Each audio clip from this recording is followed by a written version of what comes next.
Ms. Carrie Tan.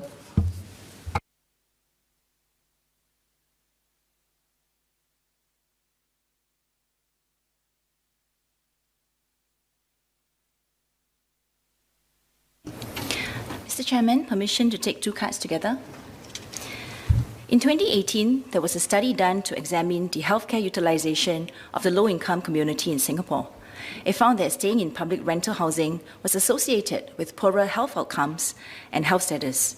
Another study found that patients living in rental housing were more likely to have heart disease, commonly associated with stress, and are more likely to use antidepressant medication, staying in hospitals longer than other income groups, and more frequently readmitted into hospitals.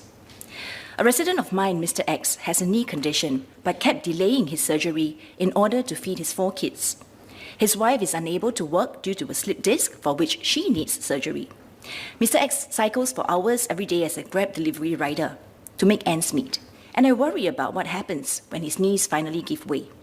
Another resident, Mr. Y, in his 50s, have to go for another surgery, or one surgery after another.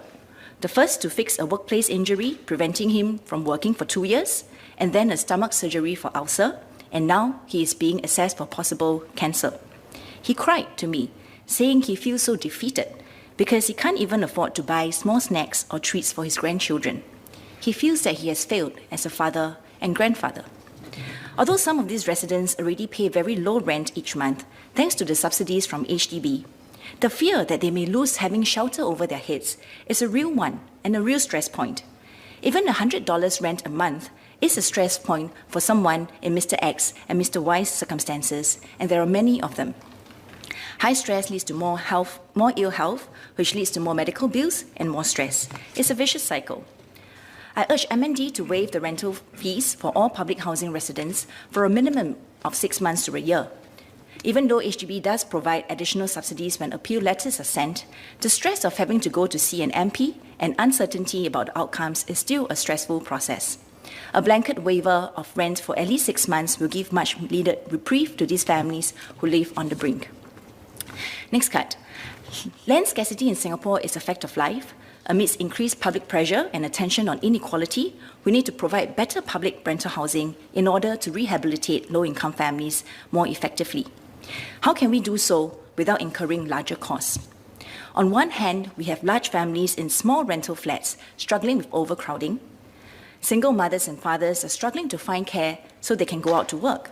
And on the other hand, we have isolated elderly in HDB flats suffering loneliness with rising risk of elderly suicide. We can kill 2 birds with 1 stone by putting isolated elderly and single parents' families together to optimize resources for better social outcomes. The cost savings from building new rental flats can be used instead as rent paid out to financially challenged and isolated elderly flat owners if they are willing to open up their homes to single parents and their children. Such a program would provide a larger housing supply without incurring more building costs, improve retirement adequacy for the poor seniors, reduce their social isolation, as well as provide informal care and support for the children and youth of single parents. Chairman in Mandarin, 我国有2个族群，各面对不同的困境。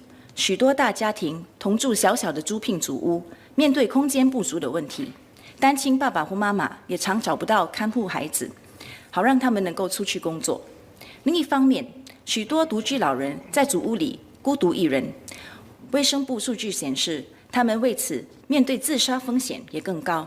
我在此提出关怀陪伴出租计划，把单亲家庭和独居老人配对，一石二鸟。在这个计划下，如果独居老人愿意让有需要的单亲家庭住进他们的家，当局可以把建新祖屋的费用转成租金，帮助老人缓解经济压力，也开拓了新而且更大的租赁祖屋来源，省下建筑费。更重要的是，老人会有人陪伴，而单亲家庭的孩子也不需要成为钥匙儿童。I urge MND to consider this mutual care rental program as an opt-in program and to pilot with elderly who are willing.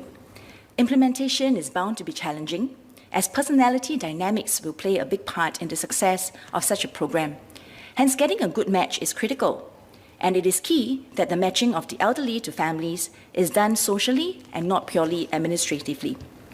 I believe by having close collaboration amongst the ComLink agencies on the ground on such an initiative, we can see much improved social outcomes with less costs to optimize the care and well-being of our people.